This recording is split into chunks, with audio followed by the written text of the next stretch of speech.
going on, everyone? This is Janera from somewhere out there, and today we are in Washington, D.C. So we are going to go to a couple of museums, a couple of restaurants. We'll show you what's around here. And fun fact for all my not locals, Sundays and holidays, free parking. You do have to do look out for the signs, though. It can be a little tricky, so make sure you're not parking in any handicapped spots unless you can. But we'll show you a little bit of that later on as well. Our first stop was Harah Cafe and Restaurant. It is open from Tuesday to Sunday from 8 a.m. to 3 p.m.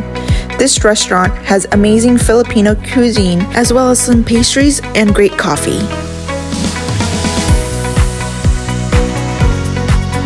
Their menu was outstanding. It had so many varieties for us to choose from, as well as their pastry menus. We just couldn't make up our mind. I decided to order the champurrado latte with almond milk. It was amazing. And this is to my family, which I will introduce later on. I ordered the egg and cheese sandwich with the smoked brisket. It was delicious. My mom and grandma chose to opt out of the brisket. However, my sisters did order the longanisa and the pork belly rice bowl. So like I mentioned in previous videos, I am here to spend a birthday with my sisters, and one of them is actually right here. This is my sister Carolina. The other one is actually in the museum that we are going to go to next, and that is right behind you. That's the African-American Museum. I've never been into this one, so we'll see how it goes. I did forget to mention that I am wearing my Dodgers hat since Christopher isn't here. Have to represent, you know. The African-American Museum is open daily from 10 a.m. to 5:30 p.m. except on Mondays, which is open from 12 p.m. to 5:30 p.m. They accept visitors up until 4 p.m., so make sure you plan accordingly.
Okay everyone, so I just got out of the African-American Museum. It's always good to know our past history. There was current history as well, which kind of shocked me. I've never really thought that I would see history being made while I'm alive actually in museums. So that was pretty interesting. That was pretty cool. So I am here with my family, my mom and my grandma. You already know Carolina, and then this is my other sister Karina. So this is my family.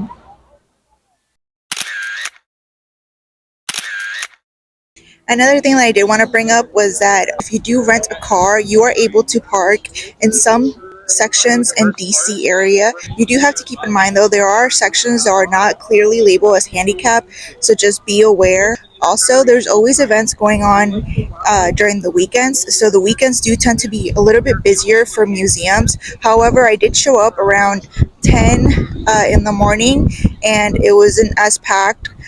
There were a couple more people around like 2-3 p.m. So yeah, next museum we're going is the American History Museum.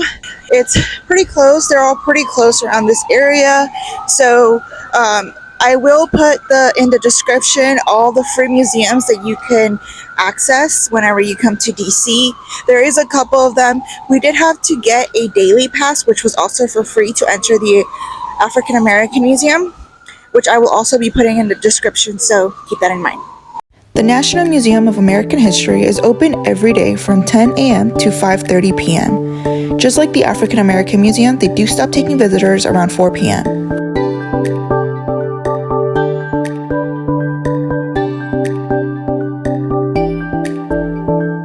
We started out by going to the Presente exhibition, which is Latino history in the United States.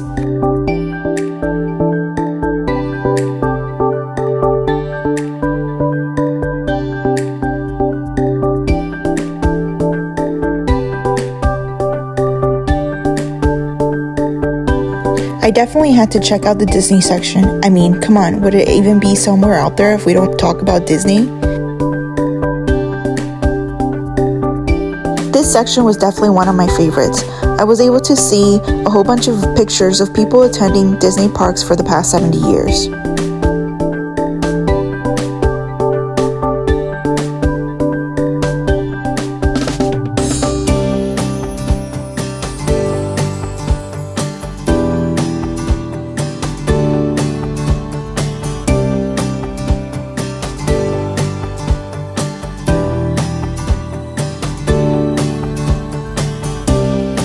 They had Mickey ears on display, some which I've never seen before. I thought they were so cute. The First Lady section is also one of my favorites, and it is definitely one of the most popular sections in this museum. It is located on the 3rd level for anyone who is interested.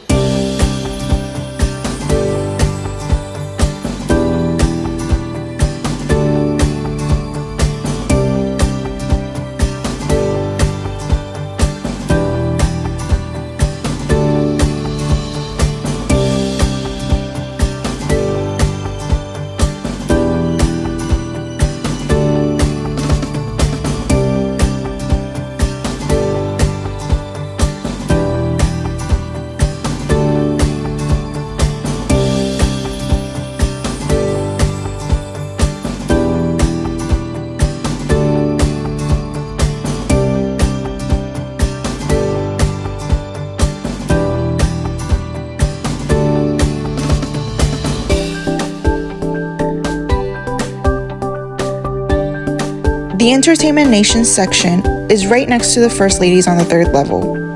This section was definitely the most crowded, so just be aware.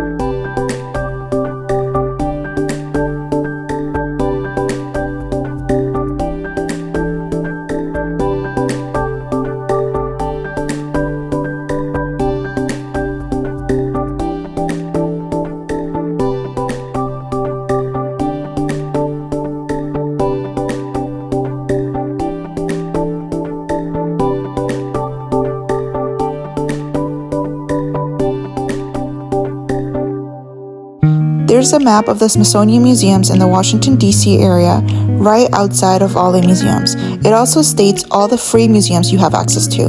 Our last stop was La Cosecha, which is a Latin American marketplace in Washington D.C. I will be posting the link for La Cosecha in our description since all shop and restaurants are open different hours. So make sure you check that out if you would like to stop by. Okay everyone, so that was it for today's video. I hope you guys enjoyed. One thing I do recommend is that if you are going to be in DC for multiple days, and it's the same amount as the museums that we have here, I would highly recommend that you spend at least one day in each museum. If not, and you're just staying here for a short amount of time, then I do recommend that as soon as you go into the museum, you do look at the map and you see what section interests you the most. I have lived in Virginia from the age of 8 up to 19, so about 11 years. And I have never, even whenever I would go on school field trips, I have never been able to see the whole entire museum in one day. They're just so big and there's so much information that I've always wanted to learn, and it's just not possible. So I do recommend that you do take some time to actually research what you would like to see in the museums, so that way you could give yourself some time so you are able to see all the information necessary for you. So yeah, so that's it, and please let me know if you have any questions. Make sure you like, comment questions, and subscribe, and ring that little bell to be notified for any future videos, and I'll see you somewhere out there.